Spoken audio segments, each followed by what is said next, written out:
నేను నిజంగానే సిగ్గుపడుతున్నా సార్. ఎందుకంటే పంట బీమాకు రైతు బీమాకు తేడా తెలియని వ్యక్తి ముఖ్యమంత్రిగా ఉన్నందుకు నేను నిజంగానే సిగ్గుపడుతున్నాను సార్.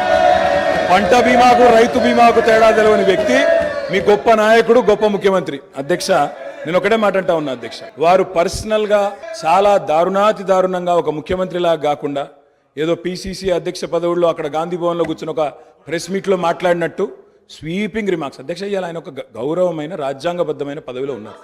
నేరెళ్లలో ఏదో జరిగింది, శాండ్ మాఫియా అని ఇష్టం వచ్చినట్టు మాట్లాడుతున్నారు.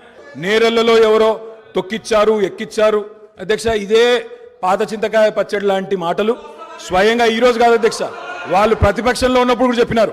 ఇది 2018కి ముందు చెప్పినరు, తర్వాత చెప్పినరు. ఆయన చెప్పిన నేరెళ్లలో కూడా మా పార్టీకి అభ్యర్థిగా నాకే మెజారిటీ ఇచ్చి ప్రజలు మళ్ళొక్కసారి బ్రహ్మాండంగా గెలిపించి వాపసు పంపినారు. అధ్యక్ష, నోటికొచ్చినట్టు మాట్లాడడం ఇది ఒక ముఖ్యమంత్రి పదవి స్థాయిలో ఉండే వ్యక్తికి తగదు.